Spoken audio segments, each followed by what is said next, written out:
how much should you be saving for retirement? Chances are that you've asked that once or twice before. Yeah, but when I say it up to nobody, when I just say it into the sky, nothing ever comes back. Joining us this morning to actually talk about it with us is James Royal. He's with Bankrate. We're going to talk a little bit about that 401k. James, good morning. How you doing? Hey, good morning. Thanks for being here. Okay, first of all, what's the difference, if you don't mind, between a 401k and a Roth 401k? I've always associated the Roth with an IRA, but there's a Roth 401k. Can you tell us what that is?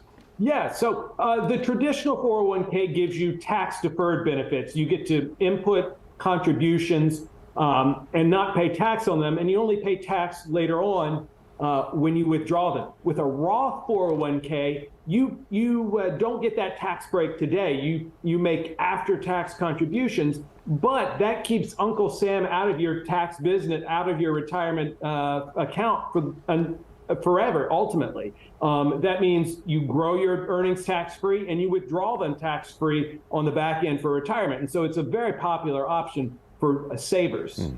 James, which one would you say is better? Does it matter which one's better, or is it just your preference?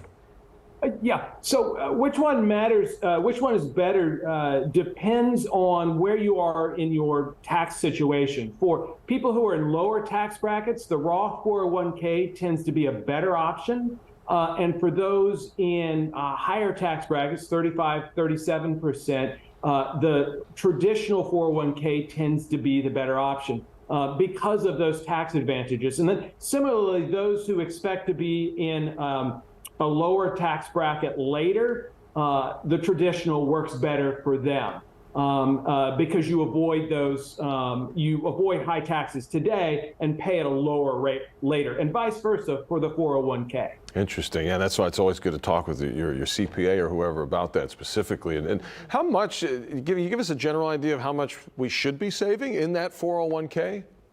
Yeah, so a lot of experts recommend 10 to 15%. And the thing is, the earlier you are in your retirement saving journey, the less you can save per year to reach the same final end point. So, for example, if you're age 25, you got 40 years to retirement, you need to save basically half as much as you need if you start just at age 35. The good news is for 401k savers that companies often match some portion of your contribution, often 4 or 5% per year. So if you put in 10%, a lot of them will put in another 4 or 5, and suddenly you're at your 15% level. James, would you say, is it wise to ever take money out or to ever take money out early? Well, the experts routinely recommend not tapping that unless it's really, truly the last resort.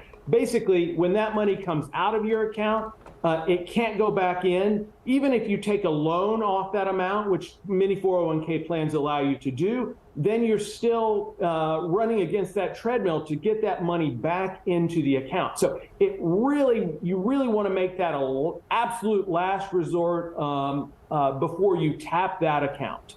Yeah, and penalties, interest, the like, yeah, tax implications for sure. James Royal with Bankrate. James, thanks so much for your time. We really appreciate it. Thank you.